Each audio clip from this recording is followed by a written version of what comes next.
En esta lección te voy a enseñar mi flujo de trabajo, los pasos que sigo normalmente con la mayoría de mis imágenes cuando tengo que realizar labores de postproducción. Esto no significa que haya que seguirlos a rajatabla, son completamente personalizables y podéis modelarlos a vuestro gusto. Posteriormente veremos las herramientas de transformación y limpieza para dejar la imagen preparada para los ajustes de color posteriores. Vamos con ello. Aquí tenemos una lista de pasos que creo que son necesarios a la hora de gestionar una imagen dentro de Photoshop para hacerle cualquier cambio. Este realmente es el resumen del flujo de trabajo que suelo seguir aquí en Photoshop. Ya vimos un flujo de trabajo para revelar en RAW, ahora vamos a ver uno para trabajar directamente en Photoshop. La mezcla de los dos haría tener el flujo de trabajo completo que suelo utilizar para las imágenes que tengo que retocar.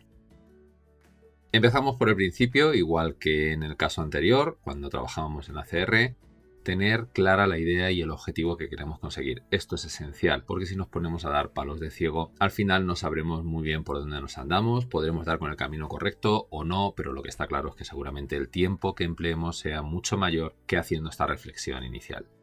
Dentro de las cuestiones más importantes que hay antes de empezar a trabajar dentro de Photoshop es la gestión de color, comprobar que la imagen está en el espacio y del modo que nosotros queremos y siempre que podamos trabajar en 16 bits por canal. Esto habrá veces que no sea posible porque no tenemos el archivo RAW, porque nos lo han pasado en JPG, lo que sea.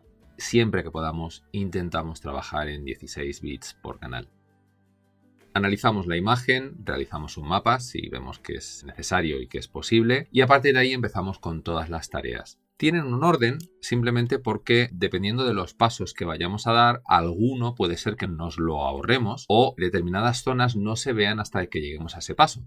Por ejemplo, el enderezado y el reencuadre de la fotografía, así como la corrección de perspectiva, es algo que suelo hacer de inicio, porque seguramente haya zonas que ya no tenga que controlar una vez corregido esto, con lo cual es un trabajo menos que hay que hacer. Corregir los posibles defectos provocados por la lente. Si el archivo trae su propia información EXIF, va a ser muy fácil que Photoshop lo reconozca y nos aplique ya una corrección automática a esas distorsiones que se suelen producir sobre todo por objetivos angulares y las aberraciones cromáticas que se suelen dar en las esquinas de los objetivos que no son demasiado buenos o que son muy extremos.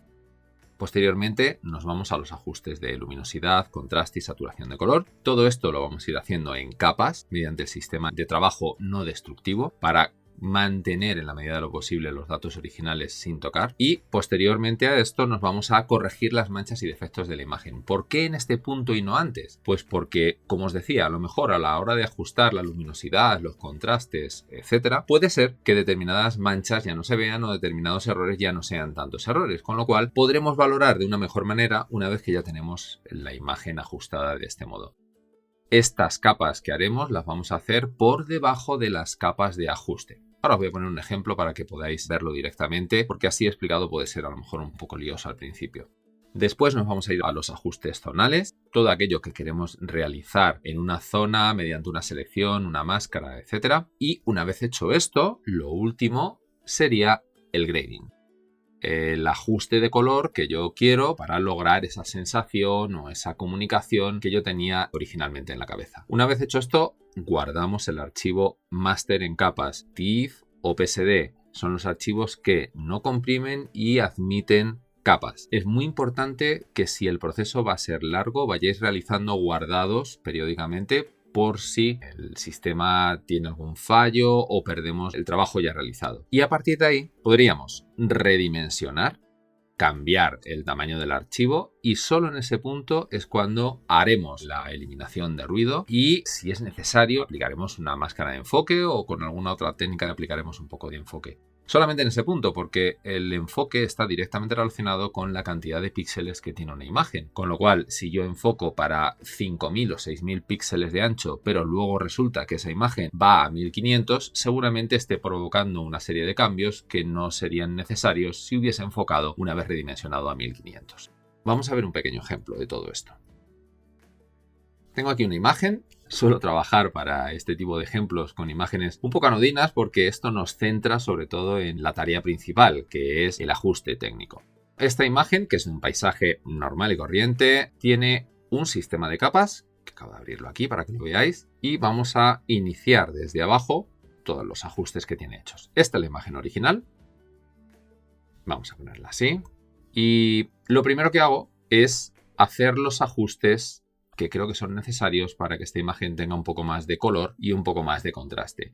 Es un día nublado, no puede ser que tenga la saturación de un día soleado, pero sí podemos mejorarlo un poquito. Tengo aquí 3 capas de ajuste, una de curvas, una de intensidad y otra de curvas con una máscara solamente para el cielo. Y con estas 3, en principio, me queda la imagen ya un poco más encaminada hacia donde yo quiero. Lo siguiente que hago, aunque vaya colocado justo por encima del fondo, es quitar estos 3 elementos.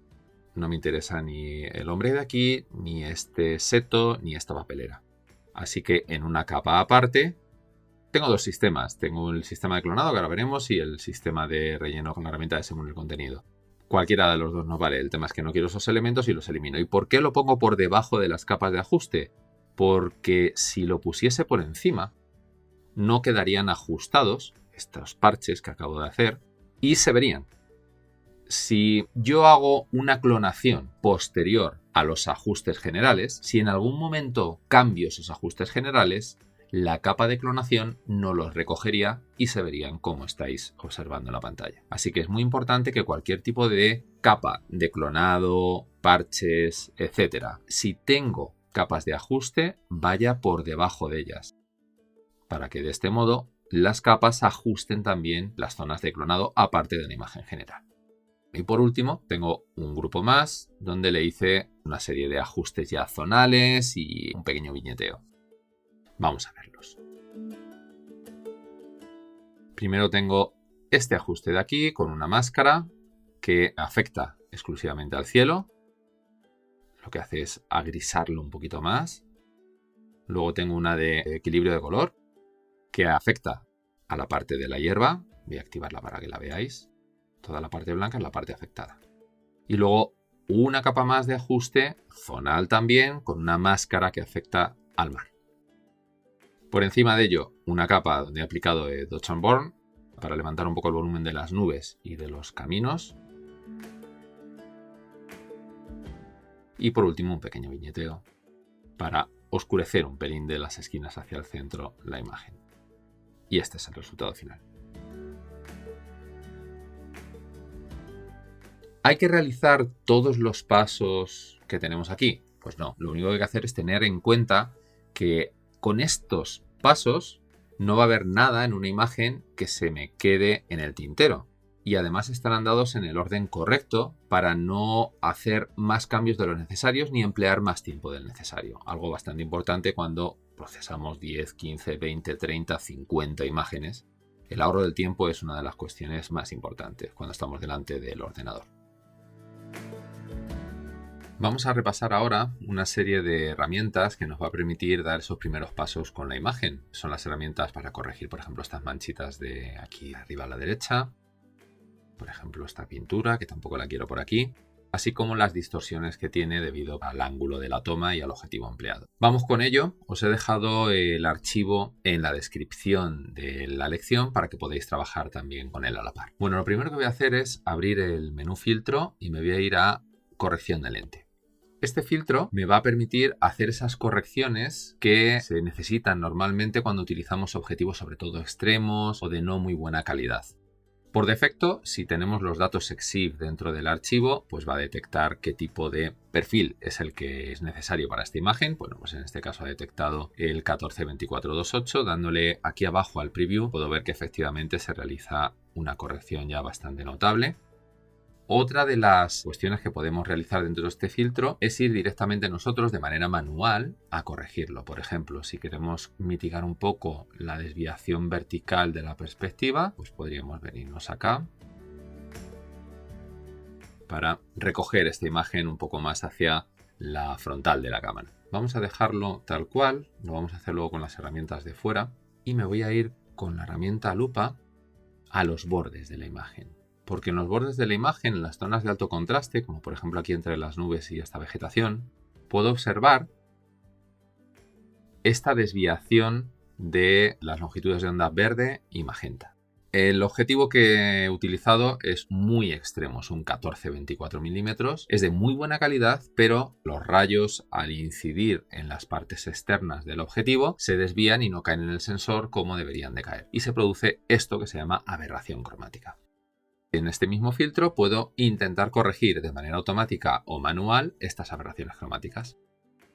Vamos a activar aquí en autocorrección la aberración cromática. Vais a ver cómo efectivamente se va poco a poco disolviendo ese verde y ese magenta. Aún queda un poco, podría irme a los ajustes manuales, a los ajustes de usuario y hacerlo yo. ¿Veis? Aberración cromática y aquí tengo el eje rojo cian, el eje verde magenta y el eje azul amarillo.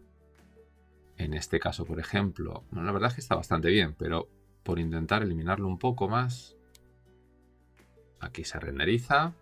No, vamos a dejarlo con el ajuste que trae por defecto la corrección automática, porque lo único que vamos a hacer es todavía desviar un poquito más hacia un lado o hacia otro el verde o el magenta y no es necesario. Vamos a volver otra vez la imagen donde estaba y una vez que estoy de acuerdo con esta corrección, le doy a OK. Lo siguiente que voy a hacer es corregir un poco la caída de líneas y en lugar de hacerlo mediante el filtro, pues me voy a ir a las herramientas de transformar.